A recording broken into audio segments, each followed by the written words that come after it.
This Ask conference will now be recorded. a little bit of help. I don't know if someone has to allow me to share my screen. Um, Randa, can you help me, please? Yes, I've made you the organizer right now, so you can share, you can do whatever you want, okay?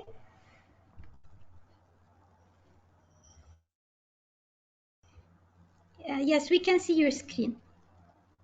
Uh, okay, could you please unmute yourself? I've sent you a request to unmute yourself, please. Oh, I'm so sorry. I didn't see that I was on mute. Thank you so much. All these technologies, right? So, welcome everyone. I'm so happy to be here today with you. It's a pleasure. Thank you for the invitation. Thank you for my colleague Fabio for helping me with this project. And today, so we are talking about a little bit the introduction on the use of yeast in animal feeding and health. So it's an important theme, and yeast is a subject that it's been very common in the market, especially on the animal nutrition market. And it's been utilized not only for animals but also for human beings. So today I'm gonna try to explain a little bit about yeast and all this world that involves yeast and all its benefits on animal nutrition and for the world itself. So we are going to talk about four main topics, which are worldwide issues, yeasts, where do they come from, how can yeast support animal health and well-being, results and confirmations. And especially for number two, I always receive this question: where do yeast come from? And how what it is yeast. So I'm going to try to explain a little bit about these questions that we always receiving and all the doubts that the market always have. There's something that is very curious about yeasts. There's a lot of comments and conversations about it, but not really focus on the real topics about it. So there's a lot of gossips, I would say, about yeast or how to use it. And there's a lot of doubts how to use it yeast in our products or in animal nutrition and how to use it.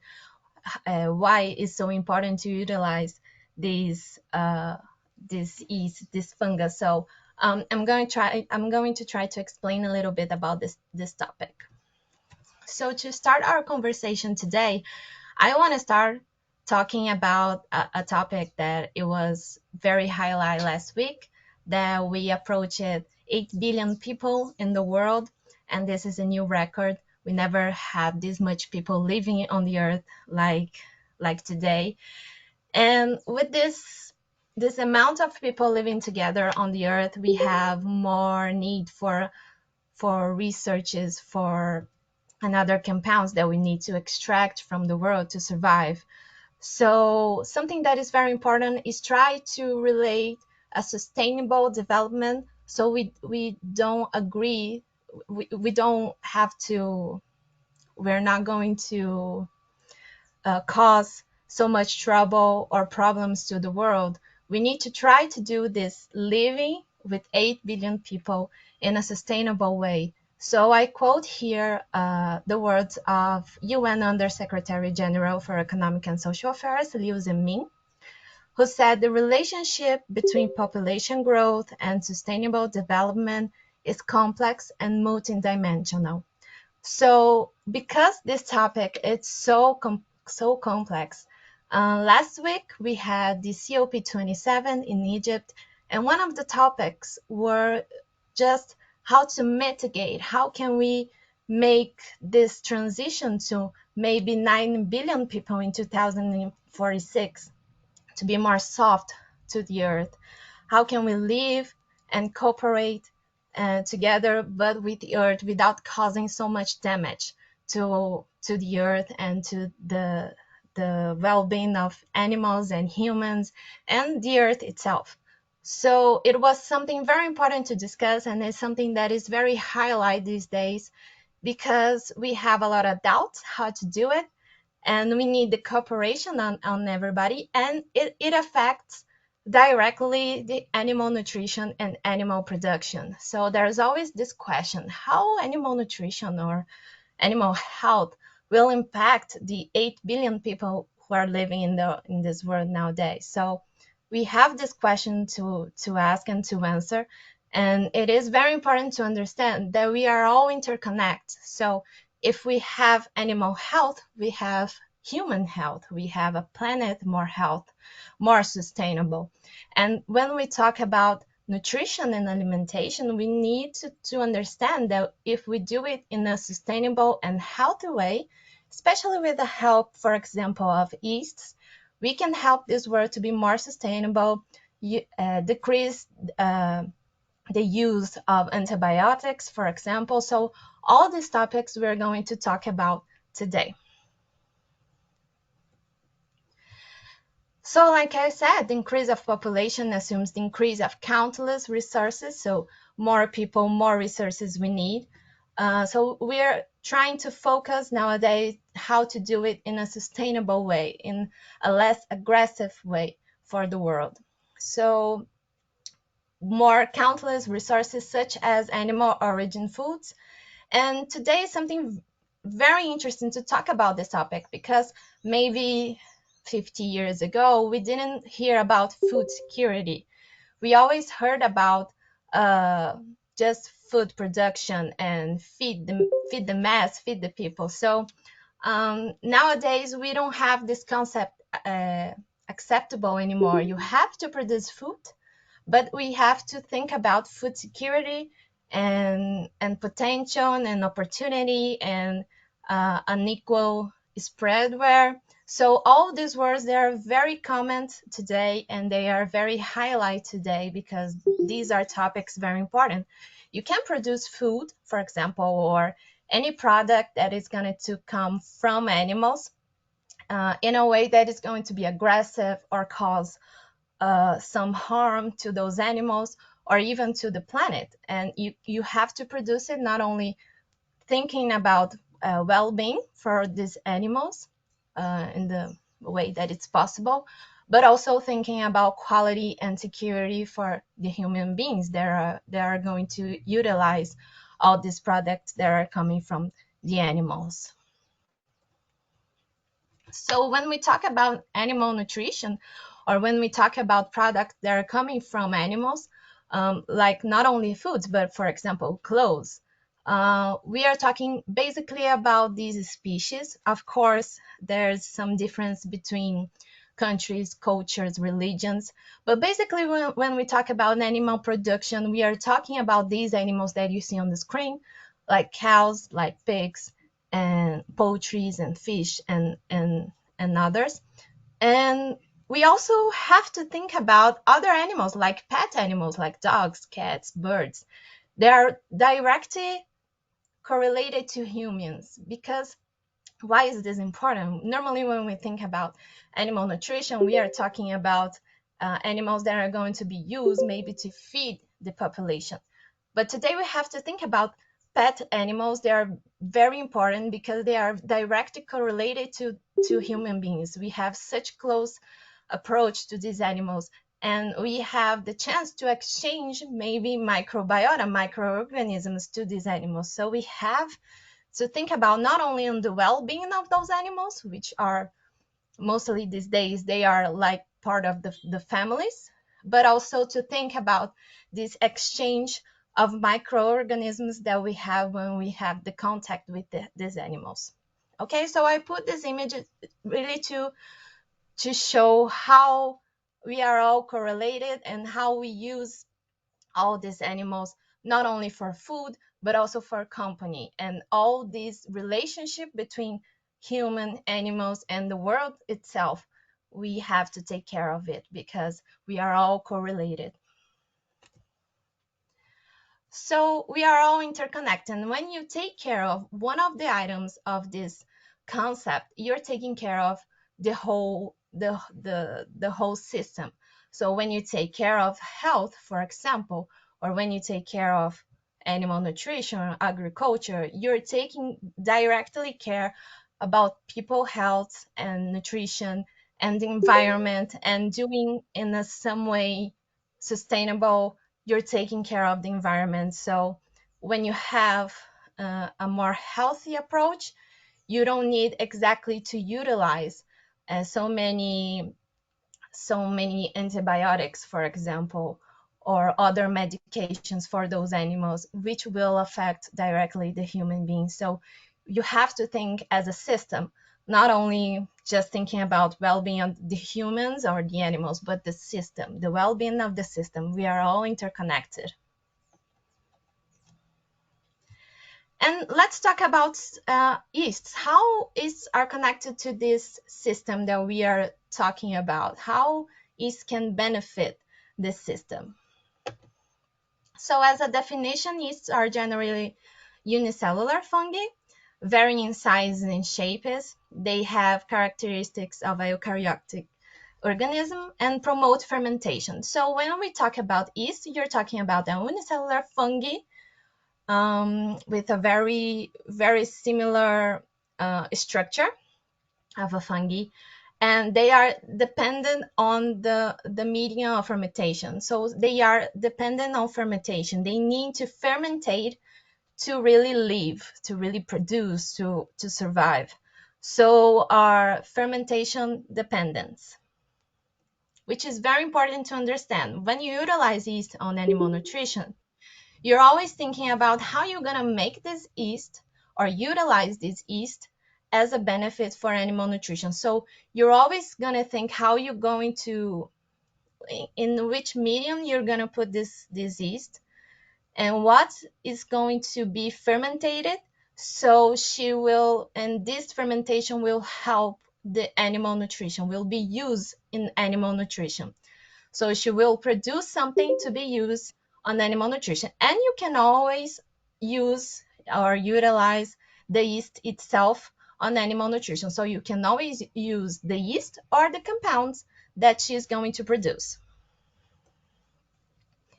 The most common yeast that it is utilized on animal nutrition nowadays is Saccharomyces cerevisiae. It's more common, more easy to work with. So she's very present on animal nutrition and on the feed of the animals. And you can see a photograph of Saccharomyces cerevisiae, and you can see the parts of Saccharomyces cerevisiae. So you can always utilize the whole Saccharomyces, the whole fungi, the whole unicellular, or you can utilize parts of this Saccharomyces on animal nutrition. It all depends for what you wanted to achieve. So when we talk about, for example, immunity, when we wanted to increase the immunity of these animals, you can always utilize the cell wall to increase this immunity. So you can utilize some parts of the yeast to really work in some objective that you wanted to achieve. Okay, so you can utilize the whole yeast or some parts of it. And we have always to remember the yeast is going to ferment on the medium that she's going to be put on, and it's going to produce metabolites, which are very important and very utilized nowadays. And we are going to talk more about it on the next slides. Many people ask me, where do yeast come from? And we have to remember that yeast are everywhere. They are in the environment. And nowadays we have yeast factories who are able to produce in a quality and control way this yeast that is going to be utilized on animal nutrition or even human nutrition. And we have to understand that it's not only to produce a yeast on the environment without control and you can put on animal nutrition. You have to take care of the yeast and its characteristics.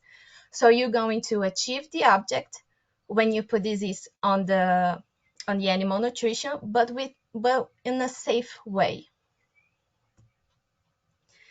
Here I have another picture I believe it is from São Paulo, here in Brazil.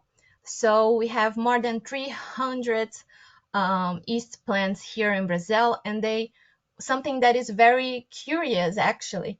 When we're talking about these plants, normally these plants, they are related to work with ethanol or other products that come from yeast, not really focus on utilizing or producing a yeast focused to animal nutrition. So when we do a partnership with those yeast plants, we have to take care of the process, the production process, because normally these 3 points here, 3 first points, they are more important on the process.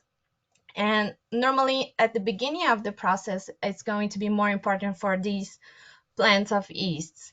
And when we wanted to use, for example, a yeast for animal nutrition, we have to do a couple of more process to make this yeast able to be used or to be utilized on the animal nutrition, animal feed. So normally, for example, if I want a yeast with a process that is going to be able, it's going to make this yeast able to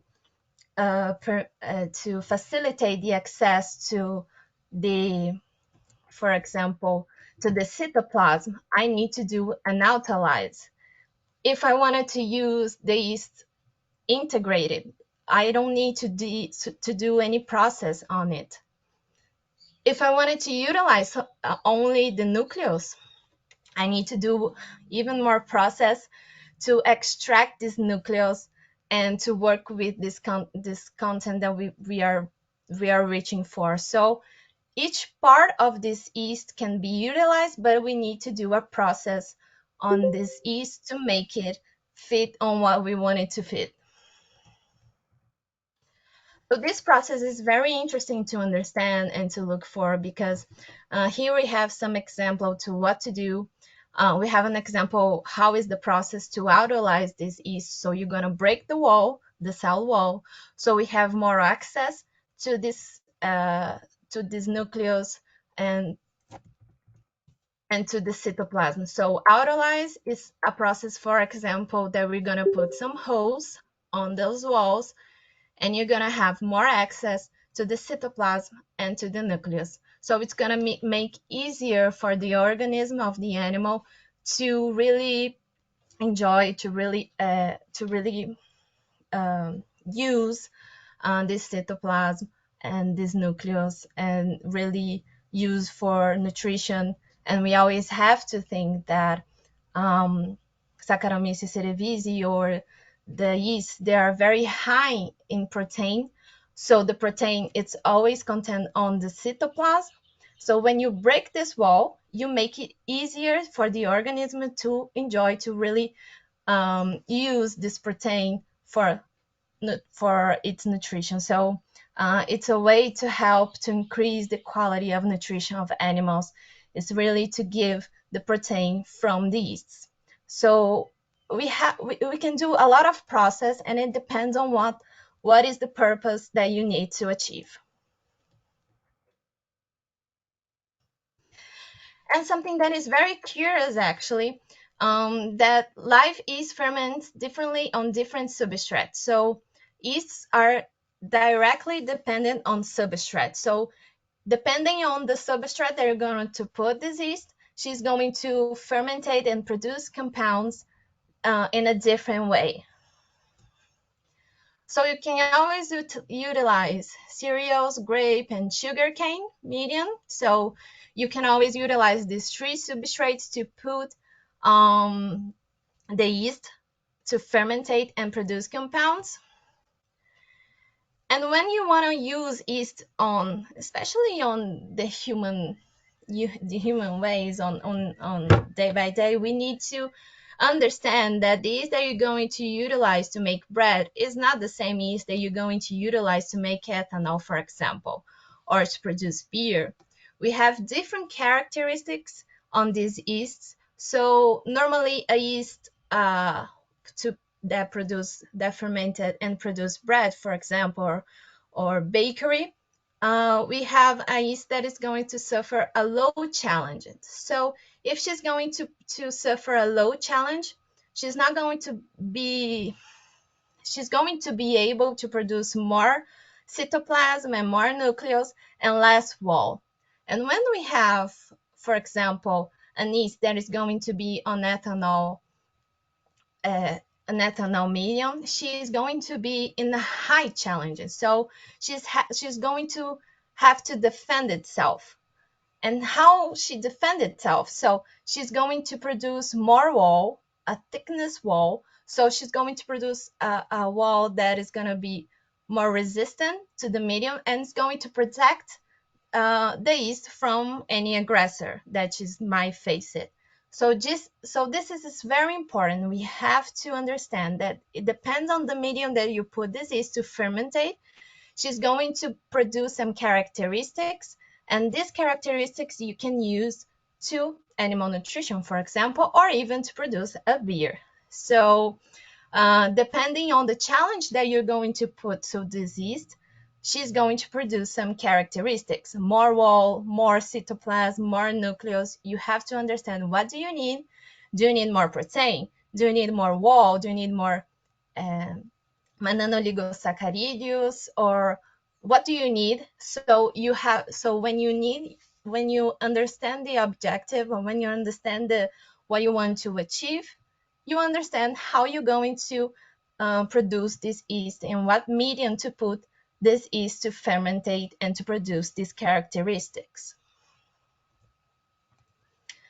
And how can it support animal health and well-being? Well, I believe this is the main topic of this presentation. When we understand that yeast are a unicellular fungus that has this potential to fermentate in the medium that you put, and she's going to produce characteristics that you can utilize for animal nutrition, you have to understand how this is going to impact the health and well-being of these animals. It's something that is more recent, some informations that are more recent.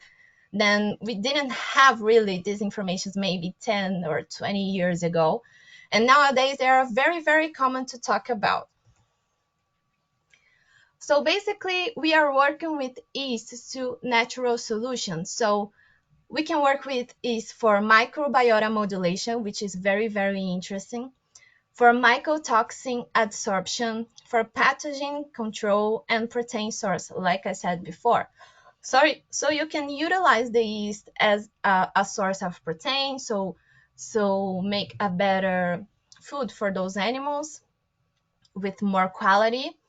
Or you can work with yeast to modulate those the microbiota that are inside of those animals, which are directly correlated with well-being and health. So in this way, we already saw on the company that in this way, when you modulate the microbiota with yeast and the compounds that she's going to produce in the medium that she's going to be put, so these compounds, they are able to modulate to feed some bacteria specifically. They are going to grow and to make this intestine or this microbiota to return to eubiosis. So it's going to really modulate this microbiota for the health and to benefit these animals. And normally when we think about intestine, we're thinking about maybe diarrhea or some problems correlated to that, some problems with intestine. But we have to think that our organism is a system, and so are the animals. They have a system inside of them, and each organ they are direct depending of each other. So if we have some dysbiosis on the microbiota of intestine, we might have some problems like pancreatic problems or heart disease, and even mental disease in animals too. So we are nowadays seeing that the microbiota is totally correlated to the well-being of animals, and especially when the animal is already related to some disease. So you can always help the treatment when you modulate this microbiota. And how can we do this modulation? We can do it putting yeast or its compounds that is going to be produced on the animal nutrition, and in that way you can modulate this microbiota to benefit the animal. So a couple of concepts that are very common nowadays on the market. So we always hear about prebiotic, probiotic, symbiotic. So they are very common and very utilized on the industry. And we are talking about prebiotic, we are talking about the cell wall. So it's a part of the yeast. Probiotic, we are talking about the whole yeast, the live yeast. And when we use the cell wall and the live yeast together, we have a symbiotic. So it's a very common, they are very common terms utilized today. But nowadays we see also terms like postbiotic and nucleotides. So postbiotics are the compounds that are produced by the yeasts on the mediums that you're going to put it. So if you put the yeast on the medium of corn, for example, the yeast is going to produce some compounds related to the medium, and these compounds you can utilize on the animal nutrition to modulate this microbiota. And modulating this microbiota, you can help to increase the health and well-being of the animals, and even decrease the use of antibiotics or medications, for example, because you're treating the animal inside out. We also hear about nucleotides, which are compounds present on the nucleus of the yeast, and they are directly related to the recuperation of the tissues. So if you have an inflammation on the intestine, you can always utilize, for example, nucleotides to recover that tissue, for example. So it's a very interesting thing too. And right now we are going to focus a little bit more on postbiotics. I wanted to show you guys a little bit more of what we are studying about it. And it's a very common concept. So if you go into other webinars or even congress, you're going to see this term to be utilized nowadays. So here I just want to show you, if you put some yeast on the medium of bakery or corn or beer or sugarcane, the yeast is going to produce different compounds and different amount of compounds on this medium. So you can see all these dots, colored dots that you see are the compounds that the yeast is going to that the yeast produced in a different amount, and different compounds were produced too. So you can see that not only the process that you're going to put this yeast to suffer to, but also the medium that you're going to put this yeast to fermentate, it's going to modulate how this yeast is going to really develop, or what characteristics this yeast is going to really show. Here is some of the company's data. This is the microbiota of pig, one of the tests that we did for a company here in Brazil. So we can evaluate nowadays the bacterial diversity, and we can see with this image the diversity of these bacteria. They are all correlated. So if you want to modulate this microbiota with yeast, you never think about to eliminate some group of bacteria, but really to work with the amount of each group. So nowadays we know a couple of bacteria that are related maybe to well-being, to gain of weight, really to the development of the animal. And we already know some of bacteria that are related with some disease. Of course, this is the work that we are doing from the scratch, from the zero. We have really to research some of group bacteria and try to understand how these bacteria are related in this group, in this diversity, and what is the impact of this bacteria on this diversity. Many of these bacteria are not described on literature about what is the relation or what is the action of this group of bacteria. So we have normally to do a research to try to understand this diversity, and we work worldwide. We work with companies all over the world to try to understand the microbiota and how aspects like temperature or the environment that these animals are, how this impact the microbiota diversity. So we are always studying and trying to understand how this bacterial diversity impact those animals, and each animal has a bacterial diversity. So we do this research with pigs, with poultry, with fish, with cats, with dogs. So we are always studying to understand how this bacterial diversity is important and are correlated, and how can we modulate this diversity to benefit the animals utilizing the yeast in the animal feed. Well, so for you guys understand, when we talk about yeast, we are not only talking about a fungi, we are talking about a system that can benefit the animal health and the world itself. So if we utilize um, less medications for these animals, and we take care more about the health and well-being of these animals and the intestine and the microbiota present on these animals, we can always say that we are looking for the health, not only the animal health but the human health and the environment itself, because it's always a system, and it's and all the topics are correlated. So this is why I wanted to talk about yeast with you today, because normally we don't correlate nutrition with environment, but when you have a more clean production, you have a less aggressive production for the world and less aggressive way of work for the world and the environment and for the human nutrition, and you are producing a better life for those animals too. And when we talk about pet animals that I said just before, we are thinking about the utilization of less of medication, and we are talking about well-being, a longer and healthy life, and less chances to these animals maybe produce some bacteria that are not benefit for their health and for our health as humans, as tutors. So we have to think about as a system, not only think about ourselves or only the animal health. We have to think about as a system. I brought to you today some results and confirmations that we already have in the company, some researches that we have.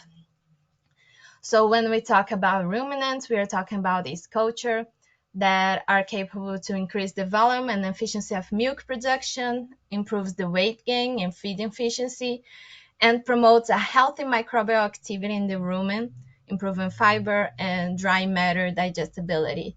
Its culture here in Brazil is more focused on ruminants, but I understand that worldwide it can be utilized for monogastric too.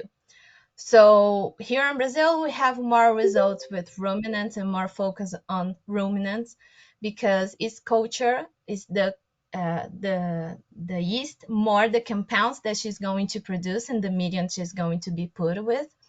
So these compounds are going to help to modulate and to make this rumen more stable. So this animal is going to be able to develop with more health and with more efficiency.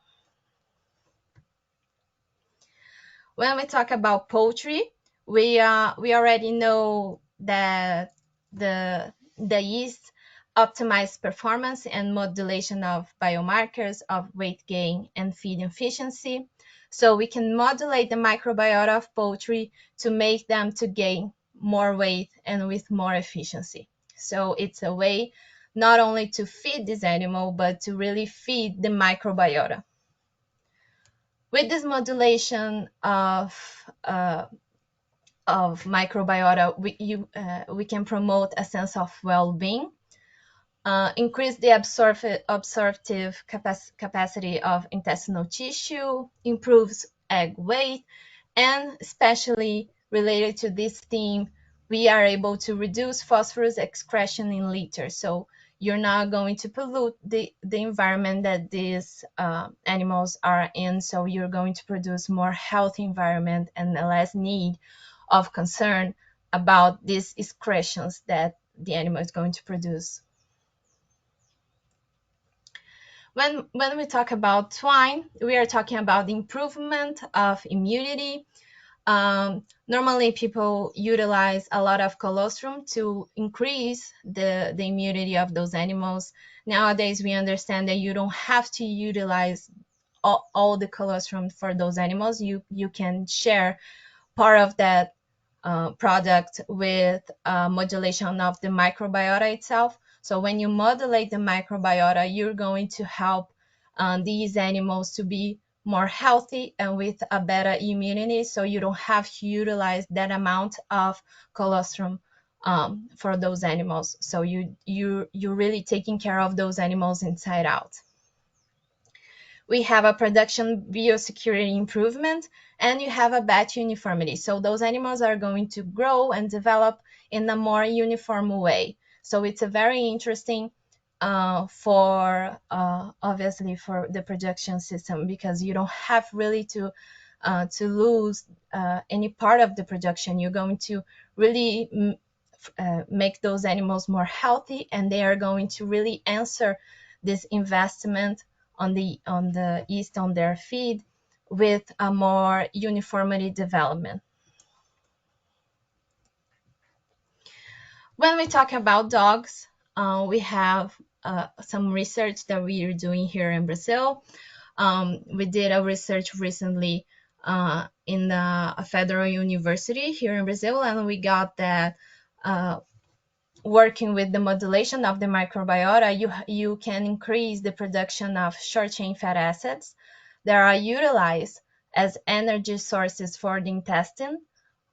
So you're really working on the intestine health and energy. So you're making this organ to work better, to have more energy, to have more quality, to produce all the compounds that it needs, all the functions that it needs to make.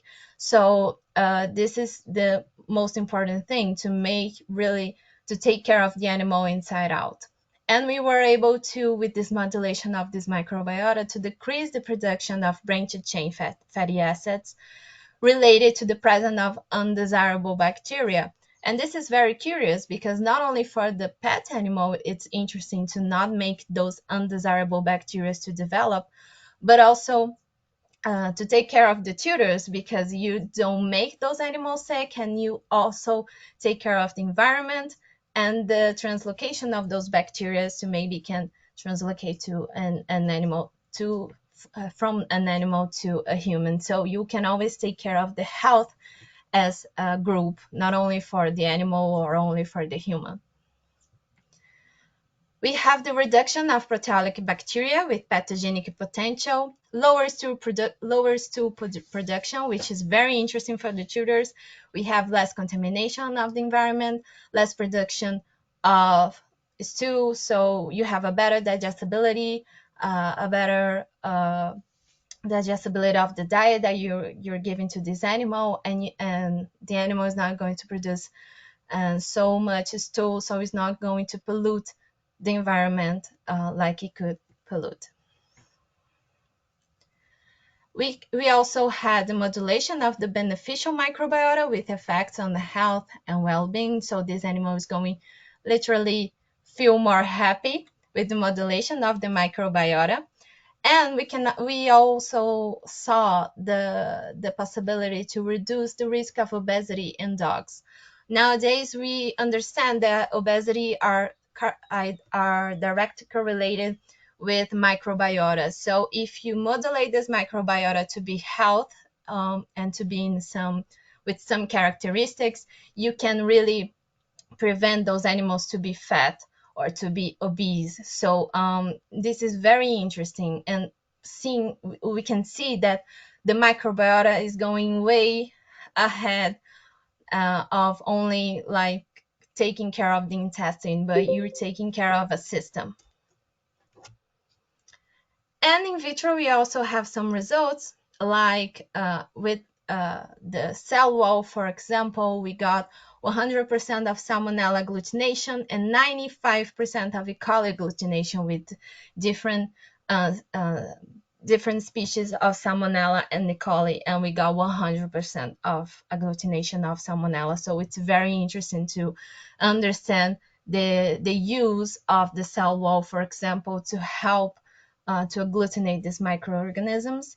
And we got also the adsorption of zearalenone, which is a toxin very common to found, and very important to understand the zearalenone, because it's going to cause some problems to those animals, some health problems to those animals. So we have to really pay attention to zearalenone. Well, as a takeaway message, I just wanted to say the quality of human life is directly related to the quality of animal life. Different types of yeasts are important and fundamental tools to promote animal health. So always remember, yeasts are really dependent on the medium they're going to be. So if you put an yeast on a specific medium, this is going to fermentate and produce some compounds that we can utilize for animal feed. And you can always use the yeast and put this yeast go through a process. So you can always utilize some parts of this yeast, or you can use the whole yeast to make the nutrition better for those animals. Different types of yeast are important and fundamental tools to promote animal health, and the microbiota modulation becomes an important tool to ensure animal health. So these are the three main topics that I just wanted to give it to you guys as a message to take away, because yeasts are very important. They have a lot of fundamentals, and they have a lot of actions that we can always utilize for our health and for the animal health. And when we think about the animal health, we are talking about taking care of the environment as itself. So we're taking care about the 8 billion people that are living nowadays on the earth. So you have to always take care about the system. When you take care of one of those topics of the system, you're really taking care of the whole system. If you have more questions or wanted to have access to all those studies that we did, you can always contact us. Here are the phone, the email, the website that you can always connect and link, and to have more information about the company and about the work that we are doing. Okay. That was what I have to share with you guys.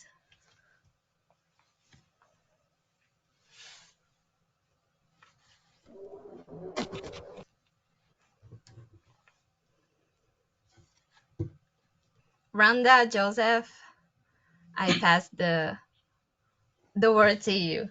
Thank you very much for the opportunity, and I hope I could explain a little bit about the yeast world.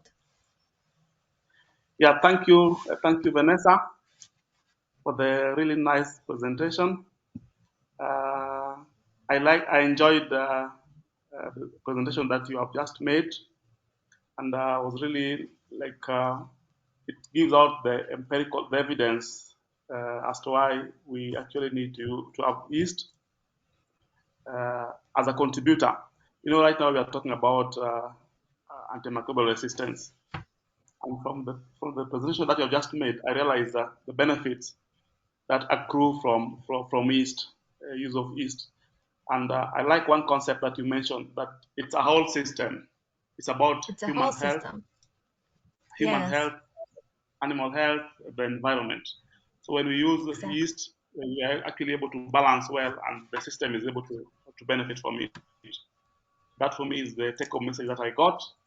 And the floor is open for members. If you have questions, you can raise up your hand. But as we wait for members to ask questions, I don't know whether I wanted to ask, you mentioned something to do with the challenge, that for each yeast, when you put it to a particular challenge, then you're able to get a different product that will benefit the animal. So in this case, does it mean, or if I got it right, like yeast that you'll use for cow will be different from the yeast that you'll use for pig, and also different for the one for chicken and also for dogs. Is it that way? Exactly. Exactly. Okay. Perfect, Joseph. When you're going to utilize, for example, for ruminants, their more resistant digestive way to live, you can use the whole yeast without breaking the wall, because the rumen is going to be able to digest those wall and to really to use the cytoplasm and the nucleus. So you have a more easy way to work with when you have the rumen.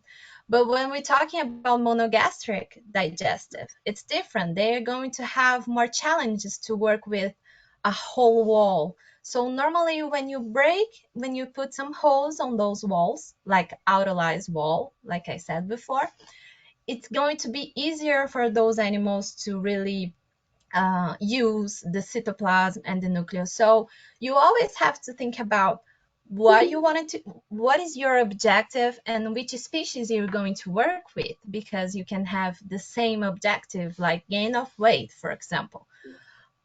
So you can have it with ruminants and you can have it with monogastrics, but you're not going to utilize the same process for those yeasts. So you're going to put in a different medium, maybe you can utilize the compounds, the postbiotics. So you have really to think about as some details that you have to adjust to make it fit to that species. Thank you for that. And also the idea that when you see at the projection of the world population, maybe in the year 2047, they're talking about feeding 9 billion people. And I think feeding that population really is not an easy task, but it requires an holistic thinking. And when I just check on the benefits that you had put for each species with the kind of research and the data that you gave, it gives me a picture that if we going forward, if you want to sustain the environment, so that we can also secure the environment and also the human and also the animal to give us the food, then we must come up with the novel means of sustaining this system. And that's why I really connected so well with the presentation. So I don't know if the questions. I've tried to check in the chat, but I've seen quite a number of people who are really happy with the presentation. Feel free to. Yeah. I wanted to pass the word for my colleague too, for Fabio to say a few words, and he helped me to really to work on this presentation and the contact with you. So Fabio, if you have something to really to complement the what we said here, please feel free to say a few words.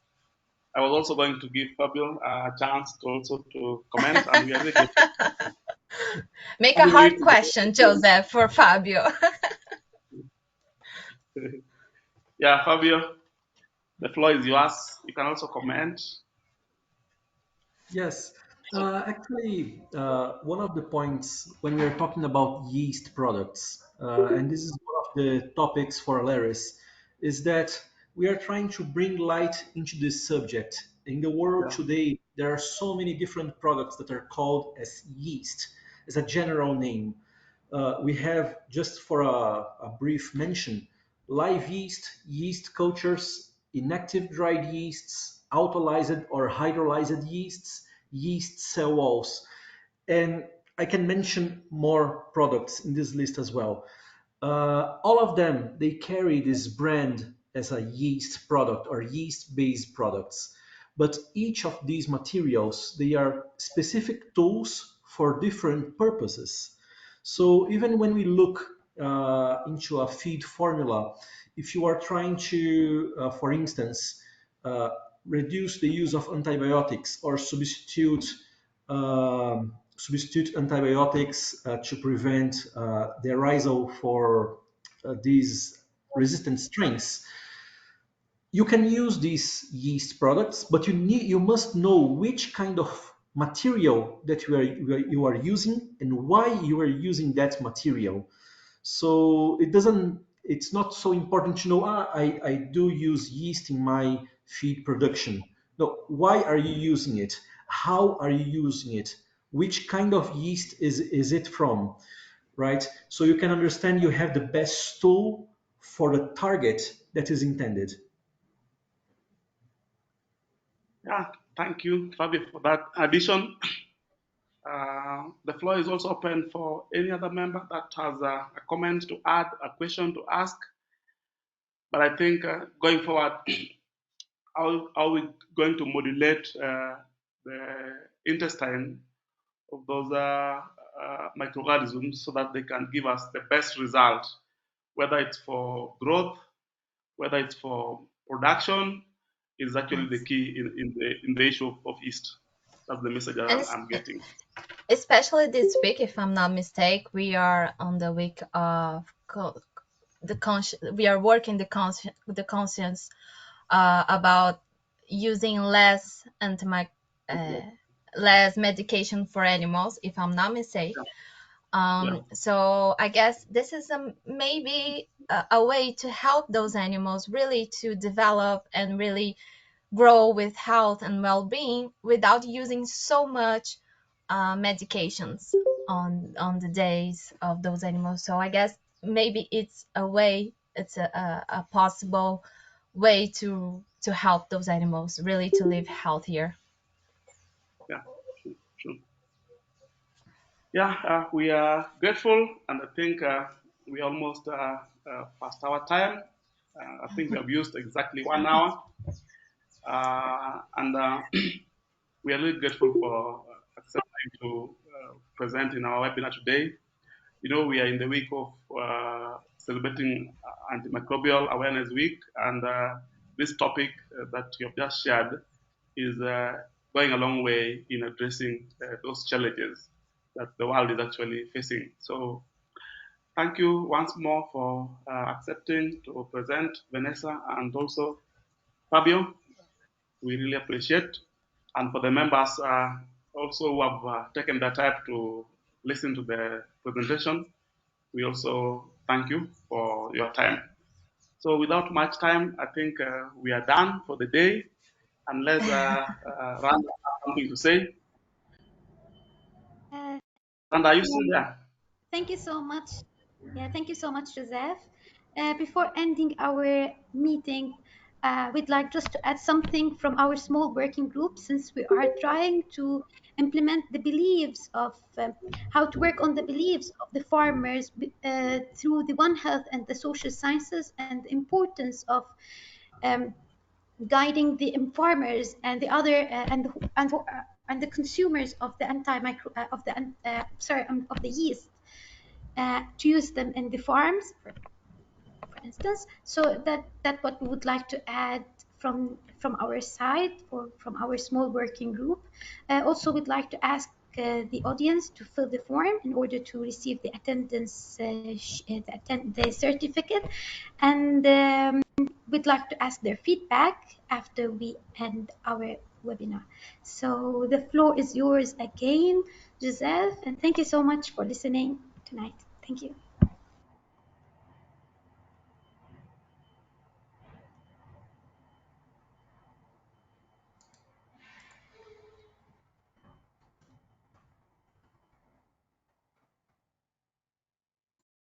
Joseph, I guess you're on mute.